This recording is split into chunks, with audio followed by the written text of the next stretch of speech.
자, 봐봐. 네. 여기 봐, 얘들아. 93페이지에 이제 경우의 수. 자, 오늘은 경우의 수까지만 할게. 그리고 다음 수업은 이어서 이제 순열 들어가고, 그 다음에 조합하고. 한 번은 순열하고, 한 번은 조합하면 될 것 같아. 자, 봐봐. 경우의 수라는 건 너희들이 중학교 2학년 때 이미 배운 내용이야. 그지? 그러면 경우의 수라는 거 쉽게 얘기하면 주사위 한 개를 던졌을 때 발생할 수 있는 모든 사건의 가지수. 그걸 우리가 경우의 수라고 하면 6가지지. 1, 2, 3, 4, 5, 6 나오는 거야. 그지? 그러면 경우의 수는 그러한데 중요한 게 뭐냐면 경우의 수에서 제일 중요한 원칙은 이거야.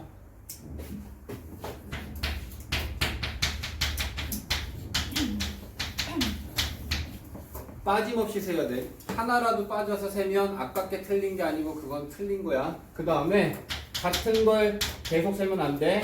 중복 없이. 이게 경우의 수의 가장 중요한 원칙이야. 중복을 피해서 같은 건 한 번만 세는 거지 같은 걸 여러 번 세면 오답일 것이고, 그지? 그 다음에 하나라도 빠진 거 없이 다 셀 수 있어야 그게 경우의 수를 옳게 우리가 세는 거지, 그지? 가장 큰 원칙이야. 빠짐없이 세야 돼, 중복 없이 세야 돼. 알겠지? 그래서 경우의 수라는 건 이게 가장 중요한 포인트고요. 그러면 경우의 수라는 건 너네들이 이미 중학교 때 두 가지의 큰 원칙을 배웠는데, 하나는 합의 법칙이다 라고 하는 걸 배웠고, 또 곱의 법칙이다 라고 하는 걸 배웠어. 그지? 그러면 합의 법칙이다 라고 하는 건 뭐냐면 사건 A하고 B하고 두 개가 있었을 때 사건 A 또는 사건 B 둘 중에 하나만 발생한다 라고 하는 거야. 이게 둘 중에 하나만 발생하는 사건에서는 각각의 경우의 수를 합이다라는 건 더하는 거야, 말 그대로. 알겠지? 그리고 곱의 법칙이다라고 하는 거는 사건 A도 발생하고 그리고 B도 발생하는 거야. 알겠지? 그래서 결과적으로 사건이 A도 발생하고 B도 발생했다라는 건 A, B 두 사건이 모두 다 발생한 거야. 그지? 그랬을 때는 각각의 경우의 수를 말 그대로 A랑 B의 경우의 수를 각각 곱하는 거야. 오케이? 그래서 A 또는 B 사건이 발생했을 때다라고 하는 건 사건 A의 경우의 수가 A 가지고 사건 B의 경우의 수가 B 가지다라고 하면 얘네 둘을 더해서 계산하면 되는 거야. 오케이? 근데 곱의 법칙을 쓸 때는 사건 A도 발생했어. 그러면 일단 A가 발생한 경우의 수 A 둘 다 발생하면 곱하는 거야. B가 일어난 경우의 수라. 이게 가장 큰 원칙이야. 언제 합과 언제 곱을 할 것이냐라는 걸 결정해야 되는데 합은 두 사건이 결과적으로 동시에 발생하지 않는 거야. 그래서 이제 여기다가 또 핵심을 쓰면 곱의 법칙은 두 사건이 동시에 발생한 거야. 두 사건이 모두 발생한 거야. 두 사건이 순차적으로 발생한 거야. 결론은 어쨌거나 모두 발생한 거지. 자, 봐봐. 내가 두 사건이 말 그대로 동시에 발생했다라는 건 요게 A고 요게 B라면 동시에 발생한 거야. 모두 발생했다라고 하는 건 일단 둘이 발생한 순차적이라는 게 뭐냐면 A가 발생하고 B가 발생한 거야. 시간차 생긴 거야. 근데 A가 발생하고 B가 생겨서 순차적으로 발생하나 동시에 발생하나 결국은 둘 다 발생했다라는 얘기지. 그치? 그러니까 두 사건이 모두 다 발생하면 그리고 여기에 하나 더 순차적이다라는 말의 표현은 연속해서 발생한 거랑 내용이 같은 거지. 순차적은 따당 연속 발생한 거잖아. 그치? 그러니까 다 똑같은 말이지. 동시에 발생했던 순차적으로 발생했던 연속해서 발생했던 결과적으로는 두 사건이 모두 다 발생한 거지. 그러면 곱하는 거야. 알겠지? 근데 합의 법칙을 쓸 때는 동시에 발생하지 않은 거야. 모두 다 발생한 게 아닌 거야. 순차적으로 발생한 게 아닌 거야. 연속해서 발생한 게 아닌 거야. 두 사건 중 하나만 발생하는 거야. 두 사건이 절대로 동시에 발생하진 않습니다. 알겠지? 제일 중요해. 뒤에 가서 우리가 순열이나 조합을 배웠을 때 이게 동시에 모두 발생하는 거야? 아니면 둘 중에 하나만 발생하는 거야? 결국은 합과 곱을 결정하면서 우리가 문제를 풀어야 돼. 알겠지? 당연한 거지만 언제 곱의 법칙을 쓰고 언제 합의 법칙을 쓸 것이냐라고 하는 건 정확하게 잡고 있어야 돼. 곱의 법칙을 쓸 때는 동시에 발생할 때, 순차적으로 발생할 때, 연속해서 발생할 때, 그럼 결국은 다 발생한 거야. 모두 다 발생했을 때는 곱하는 겁니다. 알겠지? 근데 합의 법칙을 쓸 때는 동시에 발생하지 않고 둘 중에 하나만 발생하면 그게 합의 법칙을 쓸 때다라고 생각하면 돼. 됐지? 경우의 수 개념은 이거야. 이제 이거에 대한 문제들만 오늘 좀 풀어보면 될 것 같아. 자, 374번 보면요. 4장의 카드가 있는데 1, 2, 2장이고 2 1장, 3 1장. 자, 3장. 4장의 카드 중에 우리가 3장을 골라서 일렬로 배열할 때 만들 수 있는 세 자리 정수의 개수를 구하여라 라고 했어. 그지? 자, 첫 번째 1을 뽑았어. 그럼 100의 자리가 1이야. 오케이? 그러면 100의 자리가 1이면 10의 자리에 올 수 있는 건 뭐니? 세 가지. 1, 2, 3. 그지? 그러면 100의 자리에 1이 왔고 10의 자리에 1이 왔어. 그러면 1의 자리에 올 수 있는 건 2나 3이지. 맞지? 자, 그 다음에 1이 왔고 2가 왔어. 그러면 1의 자리에 올 수 있는 건? 그렇지. 1 하나, 3 하나 남았지. 1하고 3이 100의 자리랑 10의 자리였으면 남은 카드는 1하고 2지. 그러면 1의 자리에는 이렇게. 그러면 여기에서 총 몇 가지니? 끝에 거 세면 되니? 하나, 둘, 셋, 넷, 다섯, 여섯. 그지? 그러니까 여기서 6가지. 맞지? 그러면 두 번째는 100의 자리가 2가 왔을 때 남은 카드는 1하고 3 남았어? 그러면 1하고 3이 10의 자리에 올 수 있는 수지? 그러면 내가 순서대로 이게 100의 자리고 10의 자리고 1의 자리 있어서 100의 자리, 10의 자리, 그 다음에 1의 자리 오는 거야. 자, 그러면 1하고 2하고 왔어. 그럼 1하고 2하고 하나 빼면 1의 자리에 올 수 있는 숫자는 1하고 3 남았지? 그러니까 여기는 1, 3이죠. 그렇지? 그 다음에 질문이다. 100의 자리 2고 10의 자리가 3이면 1의 자리에 올 수 있는 수는 뭐 남았어? 1 남았지. 근데 그게 1, 1 두 개 쓰는 게 말이 돼? 안 돼? 안 되지. 그러니까 여기는 그냥 한 가지. 어차피 1이 둘 중에 무엇이 오든 간에 1은 1 하나야. 그지? 그러니까 여기서 한 가지, 두 가지, 세 가지. 그지? 그럼 요거 세 가지. 맞지? 자, 그 다음에 100의 자리에 3이 왔어. 그럼 100의 자리에 3이 오면 10의 자리에 올 수 있는 건 1이나 2가 오겠지. 그지? 그러니까 1하고 3이 왔어. 1하고 3이 왔으면 남은 카드는 1, 2니까 얘는 1의 자리에 1이나 2가 올 수 있고요. 얘는 3하고 2가 왔으면 남은 1의 자리는 1밖에 없지. 그러면 하나, 둘, 셋. 자, 질문이야. 6, 3, 3을 더해야 돼? 곱해야 돼? 더해야 돼. 그지? 왜? 얘랑 만들어지는 숫자. 예를 들면 1, 1, 2가 꼽혔는데 또 2, 1, 3이 될 수 있냐? 두 사건이 절대로 동시에 일어나지는 않지. 하나의 수가 결정됐으면 이건 거지. 이거이면서 이것까지 같이 발생하지 않지. 그래서 내가 여기다 또는이라고 표시했지. 이게 발생하던가 또는 이게 발생하던가 또는 이게 발생하는 거야. 그러면 A 또는 B 또는 C라고 했을 때 A의 경우의 수 더하기 B의 경우의 수 더하기 C의 경우의 수. 쉬운 걸 갖고 적용하는 연습을 잘해야 복잡했을 때 곱해야 되는지 더해야 되는지를 우리가 판단하는 게 쉬워지는 거야. 알겠지? 그러니까 합의 법칙으로 이렇게 풀면 된다는 거야. 이해되지? 자, 그 다음에 376번. 자, 376번은 A, B, C 세 사람이 있는데 이 세 사람이 채점할 때 자, 이게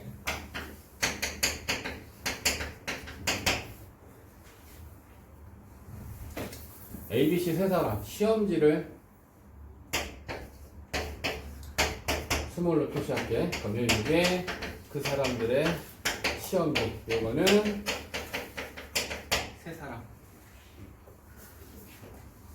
됐지? 자, 그러면 문제에서 뭐야?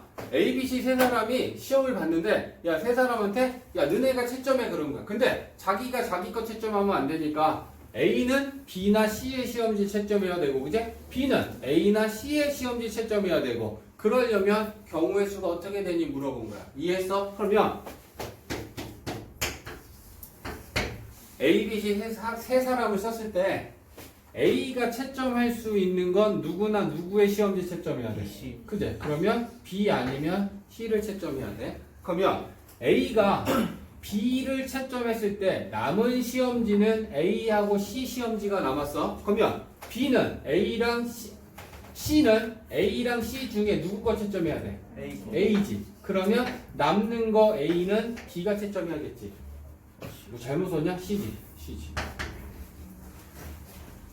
그제? 그러면 이렇게 한 가지가 생기는 거야. 더 이상 여기서 가지치기가 생기진 않죠. 그제? 그러면 A가 C의 시험지 채점에서, 그럼 지울게. C의 시험지 채점에서 남은 건 A랑 B 남았는데 B가 B 못 채점하잖아. 그러면 얘가 A 채점하고 얘가 B를 채점해야겠죠. 그러면 경우의 수는 이렇게 두 가지밖에 없어. 그제? 그러니까 세 사람이 자기 시험지가 아닌 시험지를 채점하는 방법은 이렇게 두 가지다라고 찾아줄 수 있겠다. 근데 나 중학교 때 하잖아. 그래. 이거 지금 경우의 수는 중학교 때 걸 갖고 너네들한테 리뷰를 시키면서 순열과 조합을 가는 거야.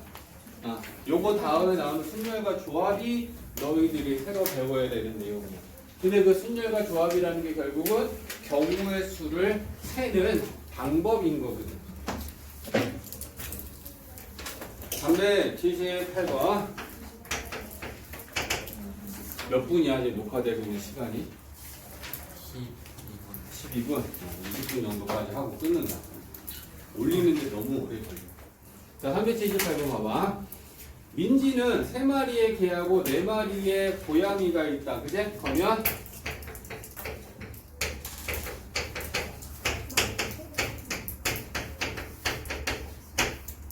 자, 개가 3마리가 있고 고양이가 4마리가 있는데 여기서 여행을 가려고 했을 때 데려갈 동물을 선택하는데 자, 어려운 거 아니지, 그치? 첫 번째는 개를 데려가던가 또는 고양이를 데려가던가 개나 고양이 중에 한 마리만 데려가려고 한단다. 그치? 그러면 질문이다, 그치? 내가 또는이라고 이미 써놨지만 개나 고양이 중에 한 마리만 가져가겠다라는 건 둘이 다 모두 발생하는 사건이 아닌 거야, 맞지? 둘 중에 하나만 발생하는 거야. 그러면 개가 발생할 수 있는 경우의 수는 3마리 중에 하나를 뽑을 것이니까 개의 경우의 수는 3개지, 그지? 그 다음에 고양이는 4마리 중에 한 마리를 뽑을 거기 때문에 고양이의 경우의 수는 4가지야.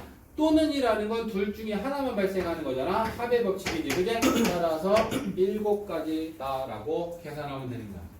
그지? 그러니까 합이야 고비야라는 걸 결정하면서 이 문제들을 우리가 연습하는 거다. 자, 그 다음에 두 번째는 개랑 고양이를 각각 한 마리. 그러면 뭐냐면 개를 한 마리 가져가고 and 고양이도 한 마리를 데려가겠다라는 얘기야. 그치? 그러면 일단 우리가 개가 지금 3마리 있는데 그 3마리 중에 하나를 뽑는 경우의 수는 3개지.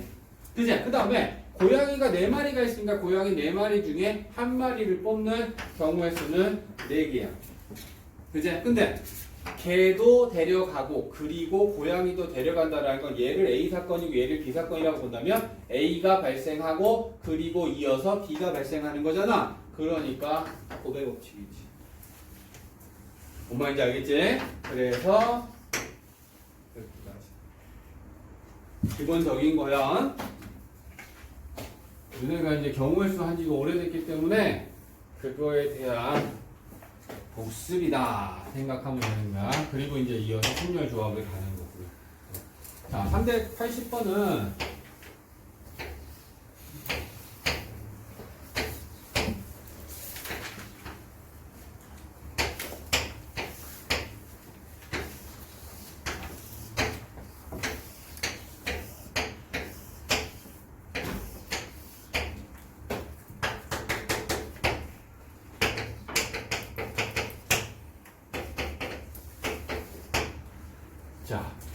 자, 이제 생각해보자. 얘는 뭐냐면, 봐봐. 380번은 집에서 학교를 가는데, 집에서 학교를 가는 모든 경로의 수를 구하여라 라고 했어. 그제? 그러면 우리가 일단 나눠야 되지, 그제? 간 길은 또 갈 수 없다 라는 조건이 지금 주어져 있어. 그러면 일단 첫 번째는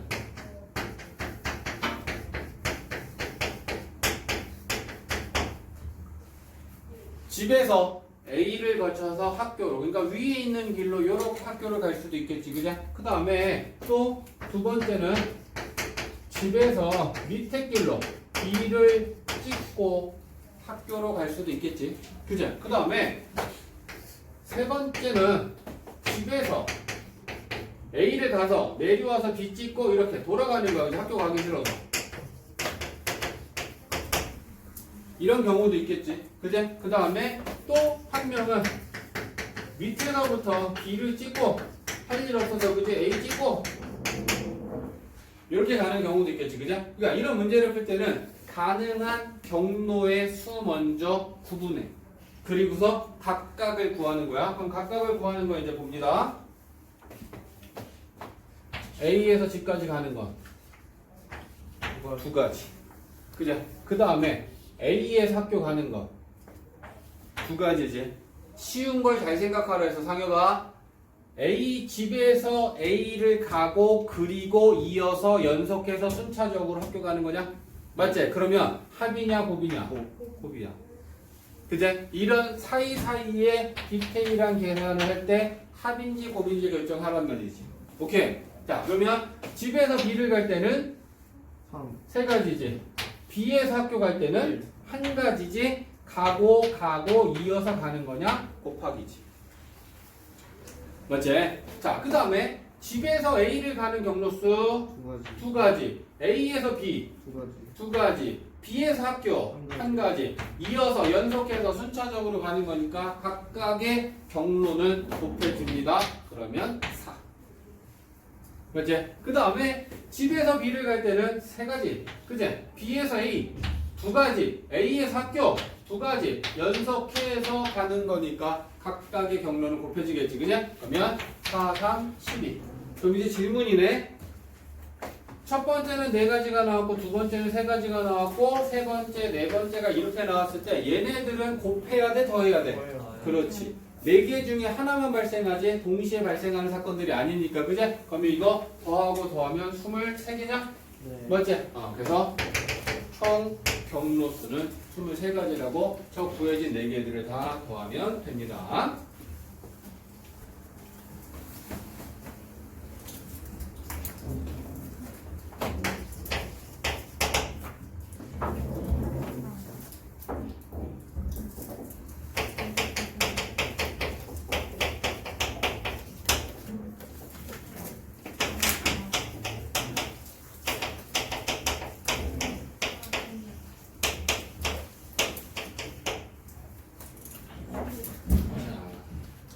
보자. 382번. 382번은 주사위 A, B 2개를 동시에 던져서 그 나온 눈의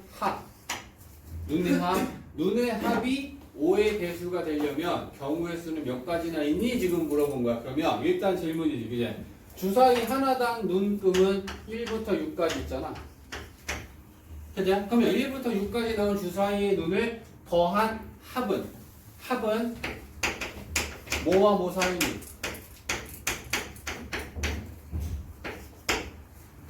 11이 나오면 2고요. 66이 나오면 12니까 주사위 두 눈의 합은 2보다 크거나 같고 12보다 작거나 같다지. 그제? 그러면 우리는 그 안에 5의 배수는 뭐 있니? 5랑 10이 있지. 이런 생각을 하면서 그럼 5인 게 몇 개 있고 10인 게 몇 개 있고 이렇게 세야 된다는 얘기야. 그제? 자, 그러면 첫 번째 우리는 합이 5가 되는 경우를 세볼까? 그러면 순서상으로 나타내면 첫 번째 A 주사위가 1이면 B는 4 나오면 합은 1하고 4하고 나오면 5 나오잖아요. 그죠? 하나 줄이고 하나 키우고 가면 되는 거. 오케이? 그러면 2하고 3 또 3하고 2, 4, 1. 4하고 1. 그러면 질문. 1, 4랑 4, 1은 같니 다르니? 달라요. 달라. A가 1 나오고 B가 4 나온 거랑 A가 4 나오고 B가 1 나온 거랑 다른 거야. 순서상 나타냈을 때. 그러니까 네 가지. 그 다음에 합이 10인 경우. 그럼 합이 10인 경우는 4하고 6. 하나 줄이고 하나 늘리면 5. 또 6, 4. 그러면 여기서 세 가지, 여기서 네 가지, 여기서 세 가지. 그럼 얘네도 곱해야 돼, 더해야 돼? 더해야 돼, 그지? 둘이 같이 동시에 발생하는 게 아니니까. 뭔 말인지 알지, 그지? 합과 곱을 계속 구분할 수 있어야 돼. 자, 84번은 10원짜리 우표하고 20원짜리 우표하고 50원짜리 우표 세 종류가 있는데 얘네들을 다 합쳐서 샀더니 총 150원어치 샀다. 그러면 가능한 경우의 수는 뭐니 몇 가지니 물어봤는데 적어도 모두 다 하나 이상은 산대. 그러니까 150원어치 산 게 50원짜리 우표만 3개 살 수는 없다는 거지. 얘네들 무조건 다 최소한 한 개씩은 사야 된다는 얘기야. 그지? 그러면 이런 문제를 볼 때는 10원짜리 우표를 X장 사고 20원짜리 우표를 Y장, 얘 50원짜리를 Z장 샀다라고 우리가 미지수를 놔. 그러면 10원짜리를 X장 산 건 10X, 20원짜리 Y장이면 20Y, 50원짜리 Z장. 그래서 10원짜리랑 20원짜리, 50원짜리랑 산 금액이 150원이다. 이렇게 식을 세울 수 있는 거야, 그제? 그래 놓고서 식을 먼저 간단하게 정리하면 10으로 나눈다. 그제? 그럼 10으로 나누면 식이 x 플러스 2y 플러스 5z는 15. 그제? 근데 여기 등장하는 얘들아 x, y, z는 무슨 순위? 어떤 순위? 수의 종류? 양의 정수. 그지? 양의 정수, 자연수지. 왜? 한 장, 두 장, 세 장 자연수로 끊어지잖아. 그지? 그러니까 x, y는 자연수. 그러면 요 식만 놓고 보면 얘는 자연수 조건의 부정방정식이지. 수상에서 여러 가지 방정식에서 부정방정식이 뭐였더라? 미지수의 개수보다 식의 개수가 적으면 이걸 만족하는 x, y, z는 무수히 많아. 그래서 해가 너무 많아서 정할 수 없는 방정식을 부정방정식이다라고 하잖아. 얘가 부정방정식이야. 근데 자연수라는 조건이 주어지면 몇 쌍의 해가 있는지 찾아낼 수 있어. 부정방정식이 아닌 해를 정할 수 있는 상태가 되는 게 지금 이게 부정방정식이야. 그럼 부정방정식을 풀 때는 개수가 제일 큰 것부터 1일 때, 2일 때 나눠서 푸는 거야. x의 개수는 1이지, z의 개수는 2지, y의 개수는 2지, z의 개수는 5지? 그러면 z의 개수가 5로 제일 커. 그럼 왜 얘를 정해야 되냐면 얘는 1씩 증가할 때마다 5씩 변해. 변화폭이 크잖아. 그러니까 얘가 1일 때, 2일 때, 3일 때 나눠서 푸는 거야. 그러면 첫 번째 z가 1일 때, 그러면 z가 1이면 얘가 5지. 그럼 얘가 오면 x 플러스 2y는 뭐여야 되니? 10이어야 되지. 그러면 x랑 y랑 순서쌍을 지금부터 찾을 거야. y부터 가는 거야. y의 개수가 2니까 y가 1이면 x는 8이지. y가 2면 x는 6이지. x가 y가 3이면 4지. y가 4면 2지. y가 5면 x는 없어. 0이지. 0은 안 되지. 네. 그러니까 여기에다 이제 순서쌍을 입히면 어떻게 돼? 8, 1, 1, 6, 2, 1, 4, 3, 1, 2, 4, 1. 개수로는 4개야. 그죠? 여기다 z만 넣어주면 되는 거기 때문에 여기서 만들어지는 경우의 수는 총 4가지가 생기는 거야. 그럼 이제 두 번째는 z가 1 다음엔 하나 키우면 z가 2일 때. 2일 때. 그럼 z가 2면 요게 5, 2, 10이지. 그러면 10 빼면 얘가 5여야 되니? 네. 그제? 그러니까 x 플러스 2y가 5일 때. 그럼 이때의 순서상 x, y는 y가 1이면 x는 2, 3이지. 그죠? 그 다음에 x, y가 2면 1. 1. 더 이상 없지? 네. 그러면 여기선 두 쌍 나오지. 그러면 총 10원짜리, 20원짜리, 50원짜리 우표를 150원어치 살 수 있는 경우의 수는 4가지랑 2가지랑 더해야지. 동시에 일어나지 않잖아. 맞지? 네. 아, 끝이네. 아멘. 오케이. 할렐루야.